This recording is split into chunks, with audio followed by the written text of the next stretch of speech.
নমস্কার বন্ধুরা, আশা করি আপনারা ভালো আছেন। আজকে বানিয়েছি গাজরের হালুয়া। এখন গাজরের দামটা অনেক কম, তাই আপনারাও দাম কম থাকতে থাকতে বাড়িতে বানিয়ে ফেলুন গাজরের হালুয়া। তাহলে চলুন কিভাবে বানিয়েছি দেখা যাক। গাজরের হালুয়া বানানোর জন্য এখানে আমি গাজর ধুয়ে খোসাটা ছাড়িয়ে নিয়েছি। এখন আমি এটাকে ঘষণি দিয়ে ঘষে নেব। গাজরগুলোকে এই ঘষণির সাহায্যে আমি ঘষে নেব। ঘষে নিয়েছি, মাথার দিকটা আমি বাদ দিয়ে দিচ্ছি, এটা খুব শক্ত। এই যে এইভাবে সবগুলো আমি ঘষে নেব। সব কটা গাজর আমার ঘষে নেওয়া হয়ে গেছে। আমি এখন একটা কড়া বসিয়েছি। এখন আমি এর ভিতরে 1 চামচ ঘি দিয়ে দিচ্ছি। ঘিটা গালিয়ে নেব।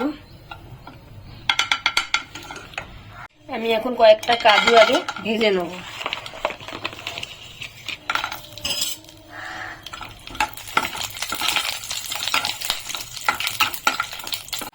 এখন কয়েকটা কিশমিশও দিয়ে দিলাম, এটা হালকা একটু লাল করে ভেজে নেব। কাজুগুলো ভেজে তুলে নিয়েছি। এখন এর ভিতরে আর 1 চামচ ঘি দিয়ে দিচ্ছি। এখন আমি গাজরগুলো ছেড়ে দিচ্ছি।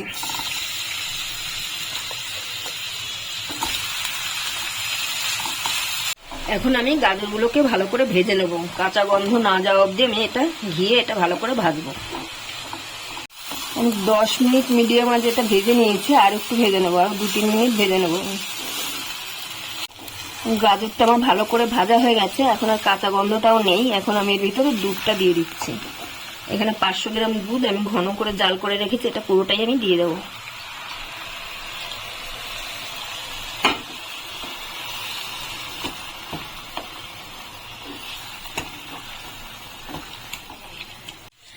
এখন আমি গ্যাসটা মিডিয়ামে রেখে কিছু সময় ঢেকে রাখবো, ঢেকে সিদ্ধ হতে দেবো।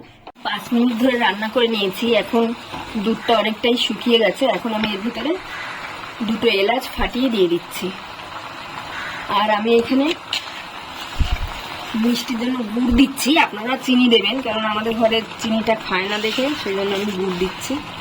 এমনি মিষ্টির দোকানে চিনি ব্যবহার করে, কিন্তু আমি গুড় দিলাম। এখন আমি গুড়টা এর সঙ্গে ভালো করে মিশিয়ে পুরো শুকনো করে নেবো। দুধটা পুরো শুকিয়ে ফেলবো। গুড় দেওয়ার ফলে এখন অনেকটা আরো পাতলা হয়ে গেছে। এখন পুরোটাই আমি শুকনো করে নেব। এখন দুধ অনেকটাই শুকিয়ে গেছে। এখন আমি এর মধ্যে সেই ভেজে রেখেছিলাম ঘিয়ে কাজু আর কিশমিশ, সেটা দিয়ে দিচ্ছি। এখন গ্যাসটাকে একটু লোতে করে নিয়ে আমি এর ভিতরে একটু গুঁড়ো দুধ মেশাচ্ছি। আপনারা চাইলে খোয়া ক্ষীর মেশাতে পারেন, কিন্তু আমি গুঁড়ো দুধ মেশাচ্ছি। এখন আমি দুধটা ভালো করে মিশিয়ে দেবো। গ্যাসটা লোতে করে গুঁড়ো দুধটা দিতে হবে। আমি লোতে করে নিয়েছি গ্যাসটা। এখন গুঁড়ো দুধটা দিয়ে ভালো করে মিশিয়ে আমি একদম শুকনো করে নেব। আমার তৈরি হয়ে গেছে, পুরো জল শুকিয়ে গেছে।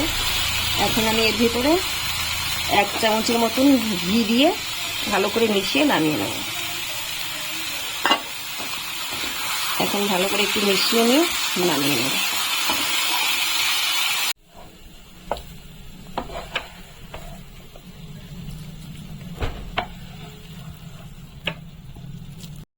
হালুয়াটি তৈরি হয়ে গেছে। ভিডিওটি যদি ভালো লাগে তাহলে একটু লাইক করবেন, সাবস্ক্রাইব করবেন এবং কমেন্ট করবেন।